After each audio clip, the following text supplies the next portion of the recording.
Hello friends, welcome to our channel. మీ దగ్గర మొబైల్లో పేటిఎం యాప్ లేదంటే కనుక ఇక్కడ ఈ వీడియోలోని డిస్క్రిప్షన్లో ఒక లింక్ అయితే ఇచ్చింది. సో దాని మీద క్లిక్ చేసి మీరు పేటిఎం యాప్ డౌన్లోడ్ చేసుకుని ఇన్స్టాల్ చేసుకోవచ్చు. లేదా ఇక్కడ గూగుల్ సెర్చ్ బార్ ఉంది కదా, దీంట్లో కూడా మీరు పేటిఎం అని టైప్ చేస్తే కనుక ఓపెన్ అవుతుంది. అప్పుడు దాన్ని డౌన్లోడ్ చేసుకోవాలి. లేదా ఈ గూగుల్ క్రోమ్ కూడా సెలెక్ట్ చేసి ఇక్కడ కూడా మీరు పేటిఎం అని టైప్ చేస్తే కనుక ఇలా ఈ విధంగా ఓపెన్ అవుతుంది. సో ఇక్కడ మీరు డౌన్లోడ్ ద యాప్ అని వచ్చింది కదా, డౌన్లోడ్ నౌ అని దాని మీద క్లిక్ చేసుకోవచ్చు. సో ఈ విధంగా మీకు ఇక్కడ కింద డౌన్లోడ్ ద యాప్ నౌ అని వచ్చింది కదా, దీని మీద క్లిక్ చేస్తే కూడా మీరు డౌన్లోడ్ చేసుకోవచ్చు. డౌన్లోడ్ చేసుకున్న తర్వాత ఇక్కడ మీకు login are create a new account అని వస్తుంది. సో మీరు ఫస్ట్ టైం మీరు క్రియేట్ చేసుకుంటుంటే కనుక సో ఇక్కడ మీరు మొబైల్ నంబర్ అయితే టైప్ చేయవలసి ఉంటుంది. ఏ మొబైల్ నంబర్ మీ ఫోన్లో రిజిస్టర్ అయ్యిందో, ఏ సిమ్ కార్డ్ మీ ఫోన్లో ఉందో ఆ మొబైల్ నంబర్ని ఇక్కడ మీరు ఎంటర్ చేయవలసి ఉంటుంది. ఇదివరకు ఏంటంటే ఒకే డివైస్లో కొంతమంది 3-4 పేటిఎం అకౌంట్లు అయితే ఓపెన్ చేసేసుకునేవారు, క్యాష్ బ్యాక్ ఆఫర్స్ వస్తాయి ఇలా అనేసి. కానీ ఇప్పుడు ఏంటంటే కేవలం ఒక సిమ్ కార్డ్కి ఒకే పేటిఎం అకౌంట్ అనేది ఓపెన్ చేయొచ్చు. తర్వాత ఆ డివైస్ వెరిఫికేషన్ అయితే కానీ మీరైతే లాగిన్ చేయలేరు. సో డివైస్ వెరిఫికేషన్ కోసం ఆ సిమ్ కార్డ్ అనేది ఆ మొబైల్లో ఉండాల్సింది, కంపల్సరీగా ఉండాలి. సో అంచేత ఇప్పుడు మనము చూద్దాం ఎలా లాగిన్ చేయాలనేది. ఇప్పుడు మొబైల్ నెంబర్ అయితే నేను ఎంటర్ చేసి ఉంచాను. సో అక్కడ ప్రొసీడ్ సెక్యూర్లీ అని ఉంది కదా, సో ఈ ప్రొసీడ్ సెక్యూర్లీ మీద క్లిక్ చేయవలసి ఉంటుంది. సో క్లిక్ చేయగానే ముందర ఒక ఓటీపీ వస్తుంది. అది ఆటోమేటిక్గా వెరిఫై అయిన తర్వాత మనకి ఈ విధమైన స్క్రీన్ వస్తుంది. ఈ స్క్రీన్లో ఇక్కడ మనము link my bank account and activate UPI అని ఉంది. సో ప్రస్తుతం దాన్ని స్కిప్ చేద్దాము. స్కిప్ చేసిన తర్వాత ఇప్పుడు మనకి ఈ విధమైన పేజ్ అయితే వచ్చింది. సో ఇప్పుడు మీరు ఆల్రెడీ మీ పేటిఎం అకౌంట్లో అయితే లాగిన్ అయి ఉన్నారు. సో ఇప్పుడు మనం ఈ పేటిఎం అకౌంట్ నుంచి క్యూఆర్ కోడ్ ద్వారా కూడా డబ్బులు అయితే స్కాన్ చేసి పంపించవచ్చు. అలాగే మొబైల్కి కూడా మనము మన ఫ్రెండ్స్ మొబైల్ నంబర్ తీసుకుని దానికి కూడా మనం అయితే డబ్బులు ట్రాన్స్ఫర్ చేయొచ్చు. అలాగే రూపే కార్డ్ని కూడా యూపీఐతో లింక్ చేయడం, ఇలా చాలానే ఫెసిలిటీస్ ఉన్నాయి.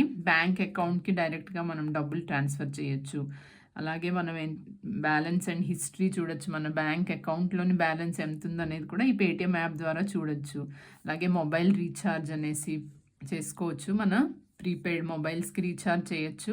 అలాగే ఎలక్ట్రిసిటీ బిల్స్ కట్టచ్చు, డిటిహెచ్ రీఛార్జ్లు చేయొచ్చు, క్రెడిట్ కార్డ్ పేమెంట్స్ చేయొచ్చు. అలాగే కరెంట్ బిల్స్ అవన్నీ కూడా, ఏవైనా ఓటీటీ బిల్స్, ఫాస్టాగ్ రీఛార్జ్ కూడా చేసుకోవచ్చు. మనము ఇప్పుడు హైవేస్ మీద అది వెళ్తున్నప్పుడు మనం అయితే టోల్ కట్టవలసి ఉంటుంది కదా, సో దానికోసం ఈ ఫాస్టాగ్ అనేసి దీని ద్వారా మనం చేస్తే కనుక ఈజీగా టోల్ దగ్గర ఆగకుండా అయితే మనము కంటిన్యూ అయిపోవచ్చు, ఆటోమేటిక్గా రీడ్ అయిపోతుంది. సో ఇలాగ చాలానే ఆప్షన్స్ అయితే ఈ పేటిఎంలో ఉంటాయి. సో ఈ విధంగా మనం లాగిన్ చేసుకున్న తర్వాత మనం ఇవన్నీ కూడా మనం అయితే ఈ ఫెసిలిటీస్ యూస్ చేసుకోవచ్చు. ఒకవేళ కనుక మీరు పేటిఎం మీ ట్రాన్సాక్షన్స్ అవి అయిపోయి ఉంటే కనుక మీరు మళ్ళీ లాగౌట్ అనేది కూడా ఇక్కడ ప్రొఫైల్ పిక్చర్ ఉంది కదా, దాని మీద క్లిక్ చేస్తే కనుక ఇక్కడ ప్రొఫైల్ సెట్టింగ్స్ అని కనిపిస్తుంది. ఇక్కడ చాలానే ఆప్షన్స్ ఉన్నాయి, help and support, order and bookings, cash back offers. ఇక్కడ చూస్తే ప్రొఫైల్ సెట్టింగ్స్ అని ఉంది కదా, సో ఈ ప్రొఫైల్ సెట్టింగ్స్ మీద క్లిక్ చేస్తే కనుక ఇక్కడ లాస్ట్లో లాగౌట్ అనే ఆప్షన్ ఉంది. సో ఈ లాగౌట్ మీద ఒకవేళ కనుక మీరు క్లిక్ చేస్తే మీ అకౌంట్లోంచి మీరు లాగౌట్ అయితే అవ్వచ్చు. సో దానికంటే ముందర ఇక్కడ 2 ఆప్షన్స్ మళ్ళీ వాళ్ళు ఇచ్చారు మీకు. So lock app instead of logging out. మీరు కావాలంటే జస్ట్ మీ పేటిఎం యాప్ అనేది కూడా జస్ట్ లాక్ చేసేసుకుంటే అది సేఫ్గా ఉంటుంది, ఎవరు మిస్యూజ్ చేసే ప్రాబ్లం ఉండదు. సో లాక్ యాప్ అని చేసుకోవచ్చు, లేదా లాగౌట్ ఇన్స్టెడ్ అనేసి లాగౌట్ కూడా చేసుకోవచ్చు. ఒకవేళ మీరు లాగౌట్ చేస్తే కనుక సో మళ్ళీ నెక్స్ట్ టైం మీరు పేటిఎం యాప్ ఓపెన్ చేసినప్పుడు మళ్ళీ మీ మొబైల్ నంబర్ అయితే ఎంటర్ చేసుకుని మళ్ళీ లాగిన్ చేయవలసి ఉంటుంది.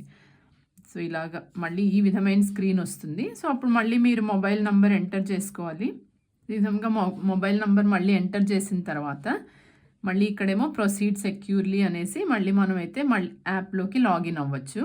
సో మనం ఎవరిదైనా మొబైల్లోంచి కనుక మన సిమ్ కార్డ్ పెట్టుకుని లాగిన్ చేస్తే కనుక మళ్ళీ లాగౌట్ చేసేస్తే అప్పుడు ఏంటంటే మన బ్యాంక్ అకౌంట్ డీటెయిల్స్ అవన్నీ కూడా సేఫ్గా ఉంటాయి.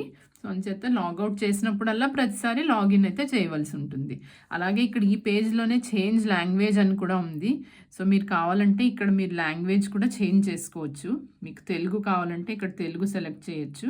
సెలెక్ట్ చేసి కంటిన్యూ అంటే కనుక ఇప్పుడు మీ అంతా తెలుగులో వస్తుంది. సో ఇక్కడ ఇప్పుడు నేను మొబైల్ నెంబర్ ఎంటర్ చేశాను. మళ్ళీ ప్రొసీడ్ సెక్యూర్లీ అనేసి లాగిన్ చేశాను.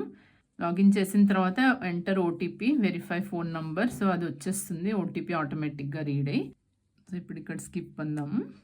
సో అలాగ మనం ఇక్కడ నుంచి లాగిన్ అయితే అయ్యాము. సో చూసారు కదా ఎంత సింపుల్గా మనం అయితే పేటిఎం అకౌంట్లోకి లాగిన్ అవ్వచ్చు. సో ఈ వీడియో కనుక మీకు యూస్ఫుల్గా అనిపిస్తే లైక్ చేయండి. అలాగే ఛానల్కి సబ్స్క్రైబ్ చేయండి ఇలాంటి మరెన్నో వీడియోస్ కోసము. Thank you friends.